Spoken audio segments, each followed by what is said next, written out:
Monologue 34, The Story of the Vanities.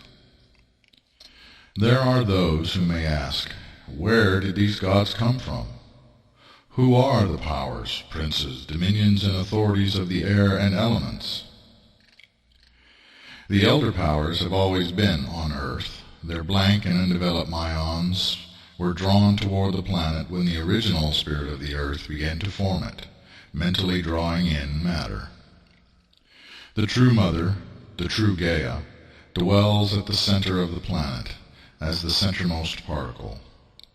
Her body is the planet, as her soul is the electromagnetic field thereof. She remembers all things back to the beginning. Avalon is her heaven, where all the little creatures of God go in death and in between incarnations. She guides each natural spirit to its proper destination.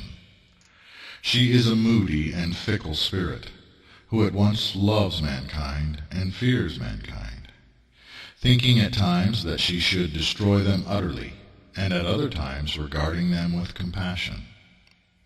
Whenever she sets out to annihilate them, she always restrains herself before going too far, for killing any living thing that dwells upon her is like killing a part of herself. Yet humanity is killing her, and gives her little choice but to fight for her life. She has called humans to be her children, although many of the spiritual teachings she has given to humankind have been corrupted by her ancient rival, Babylon, creating nature-based and naturalistic religions that are sexist and bestial, animal demonic, rather than pure and balanced.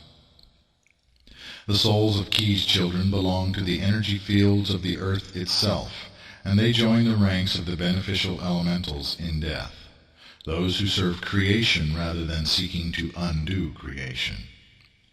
The souls of Gaia's human children live on in death as what some might term fairies, as their spirits retake human form over and over again, like soldiers trying to fight against Gehenna's advancement. Inanna and Ki, Namu, Rhea, Gaia, Urashmat, are bitter enemies, for one represents civilization and the other represents nature itself, and they have been locked in a venomous rivalry from elder days. Indeed, Ishtar, the whore of Babylon, has usurped many of the faces and teachings that Ki has presented to humanity. In modern imagery, using modern references, Ishtar might be visualized as the amoral, jet-setting party girl with many lovers, male and female, from a rich family, an Ivy League education, and thinks herself the supreme diva, with the egomania and narcissism to prove it. In usurping the spirit of the earth itself, the harlot is like a city girl who goes camping with all the modern conveniences, and who likes to tell people about her tiny bit of Native American blood, and for this thinks herself a medicine woman and a true nature girl. While Ki might be seen as the down-to-earth country girl, who holds on to old values with many children and only a single husband, married to one man her whole life, while also being an extreme environmentalist and an animal lover. In recent times, she has given to humans visions of herself as a native shaman, and came to the Lakota as she who is still known as Buffalo Woman. The material girl versus the nature girl, the lady of city versus the wilderness mother. These two feminine spiritual expressions, these two archetypes of femininity, are polar opposites, and most modern girls are drawn to the unholy and reject the natural. Moreover, that which can be called female or male is not truly divine, for that which is ascendant has outgrown human concepts of gender. The elder powers evolved with the planet, growing in intelligence and experience with the whole of life on Earth. Indeed, their collective personalities are made up of spirits dating back to the primordial slime, and the knowledge obtained by the experiences of the natural world. The souls of innumerable generations of life forms has enriched them. These were the titans of mythology, the old gods, overthrown in so many myths and legends. The gods of civilization, the Anunnaki, Olympians, Aesir, etc., are latecomers and alien invaders. Their world is not the Earth, for from the other side of the galaxy they came, arriving thousands of years ago after having wandered the galaxy for far longer than that.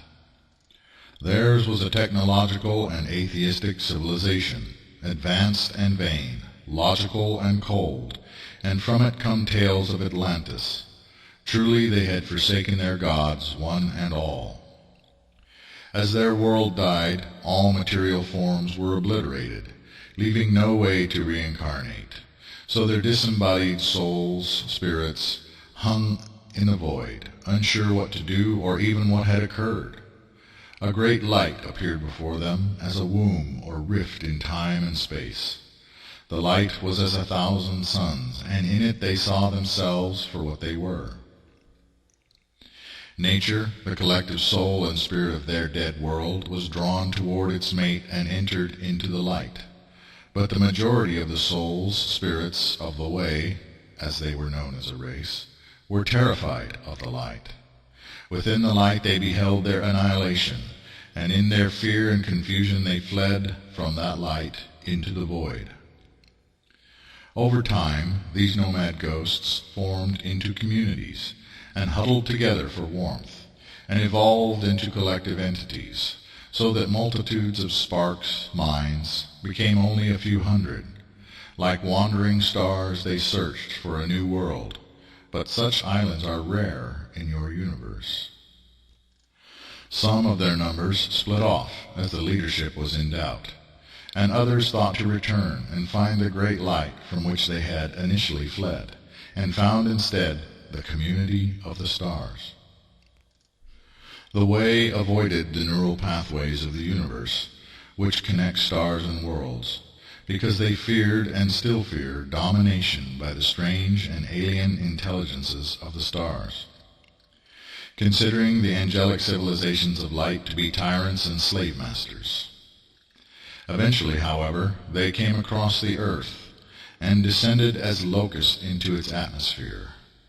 It may be that the earth was an outlying colony of their dead celestial empire, and this is how they came to be here, seeking remnants of their own people, long since having died off or mingled in with native species.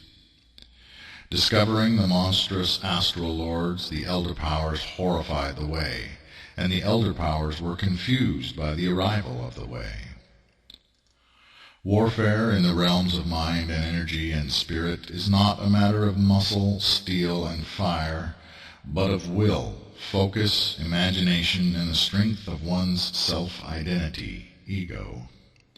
One that is weak-willed or that lacks the ability to focus or concentrate, or who has a fragile self-identity, will be easily overcome by the one whose will is stronger and whose mind is more dynamic. The elder ones gave ground before the terrible and desperate minds of the way, Malachim archons, and were pushed aside, driven into the upper atmosphere and into the depths of the earth, astrally speaking. This has come down to you, the human race, as stories of the overthrow of the Titans or the primordial powers of chaos, but the winners of the war inspired such stories. In those days Neanderthal and Cro-Magnon were upon the earth, and the way were disgusted with the former and saw potential in the latter. Yet the way found that they could not directly enter mortal bodies, and this enraged them. In time, however, they learned that certain natural substances, ethnogens, opened humans to manipulation, and even direct, if temporary, possession. And so they whispered subliminally to Cro-Magnon man, and so influenced and altered the course of human evolution. Modern man arose with shamanistic religion, and shamanism was soon replaced with organized cults to better implement the ritual use of herbal narcotics. The way were crafty and logical, and inspired the rise of civilization, Sumeria being among the earliest, and with it the rise of organized religion.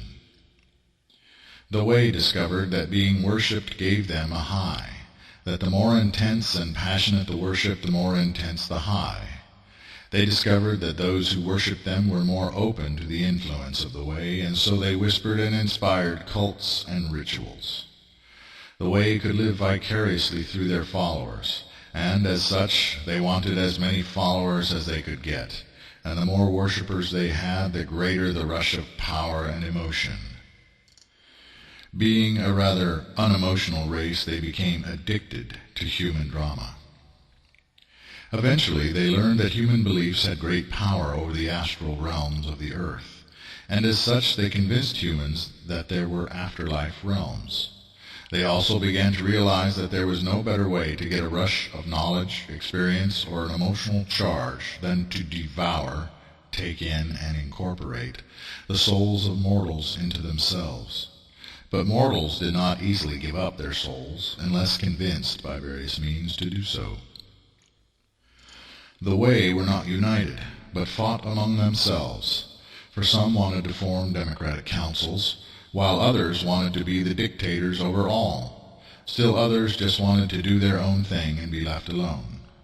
So they divided themselves, as many descended into the lower layers of the astral plane. They also divided up the tribes and peoples of the earth, inspiring wars and competitions among the nations of mankind, for their own amusement and in order to gain more followers by force. The Way learned that any human being whose mind and heart was in line with a particular pretender deity's own mind and viewpoint automatically belonged to that pretender deity in life and death. So they realized that they did not need to create religions so much as they merely needed to propagate ideals and lifestyles that were harmonious with their own drama of choice, much like creating TV shows that suited their taste.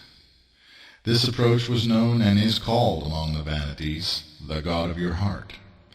It is the God of your heart that you belong to rather than the God of your mouth.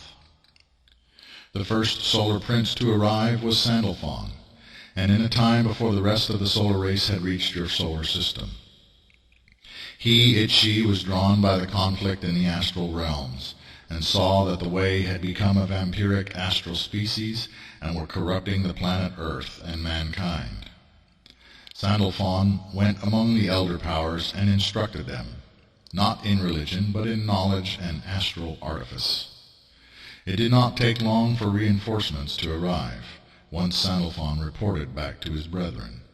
And so began the war between the angels and the pretender gods, the Way. A war of ideas, expressions, ideals, ideologies, and values.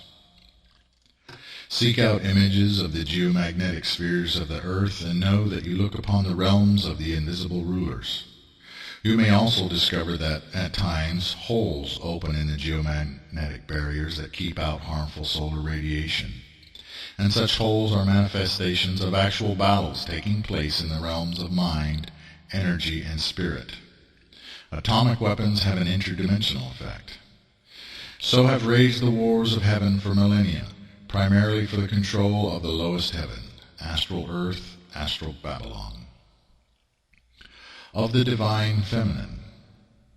Having spoken of the spirit of the earth and the spirit of the harlot, I feel it is important to address that which many have termed the divine feminine. There is, within the one, oneness, the unity of all that humans would define as maleness or femininity. The Holy Spirit, which is the spirit of divine love, like rays shining into the universe from beyond it, might be termed feminine, though it is from God, of God, and is God, as light shines from a beacon, or as radiance is emitted from a spotlight. The Spirit of God illuminates every star, angel, and the hearts of all sentient beings, with the 10 expressions of divine love. However, the femininity of the Creator's Holy Spirit is not a goddess to be idolized or worshipped as separate from the source. Babylon has sought to commandeer even the names applied by humans to the Holy Spirit for her own abominable purposes. If one must say and define it so, the Holy Spirit is the Holy Mother, and yet I speak not of Jesus' mother or wife.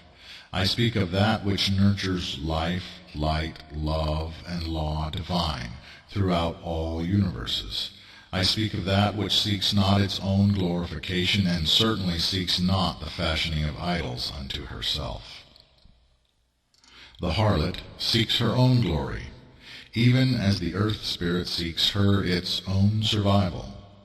The Spirit of the Most High is no less present in the world, and cannot truly be defeated or usurped. You see her daughters in the soup kitchens, and providing shelter to the homeless. You see her sons defending the weak and uplifting the afflicted. You see her children ministering to the addicts and tending to the lowly of the inner cities.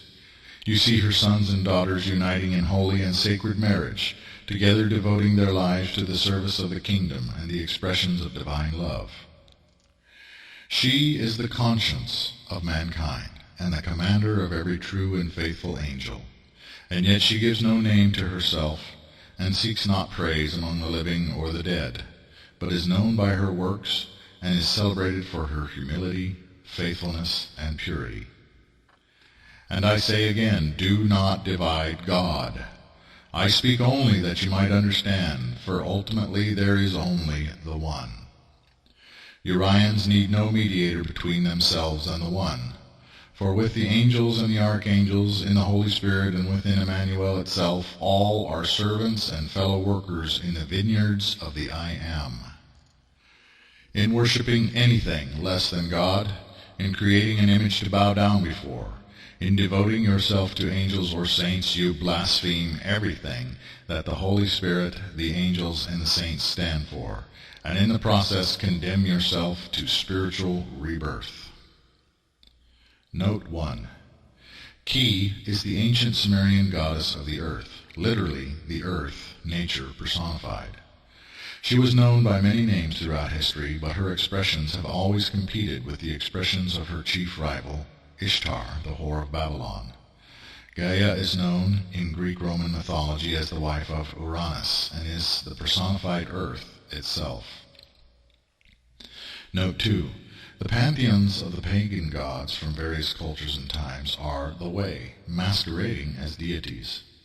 Anunnaki are the deities of ancient Sumeria and Babylon, while Olympians refer to the gods of Greece and Rome, and Aesir refers to the Nordic gods. Such are the powers, princes, authorities, and dominions, evil in heavenly places, spoken of in the Bible. It is of note that some of the elder powers were literally consumed and absorbed into the Vanities. Aesir and Vanir became one group. Note 3. Way is the name given by Spirit for a race of people who were destroyed in a great cataclysm. Their world and all physical bodies were destroyed, and so they were left without bodies, and wandered the galaxy in search of another world and new bodies to inhabit. They manipulate mankind as false gods and expressions, treating humans as herds and vineyards of souls. And yet, in truth, they hate humankind, for they are jealous of our bodies, and have been trying to figure out a way to cross over into our reality and become physical again, like us, without losing their vast knowledge. Yet they do not want just physical bodies, but immortal bodies. These experiments are behind many UFO abduction accounts, though it is the minds of the victims that are being hijacked. The way equals alien ghosts.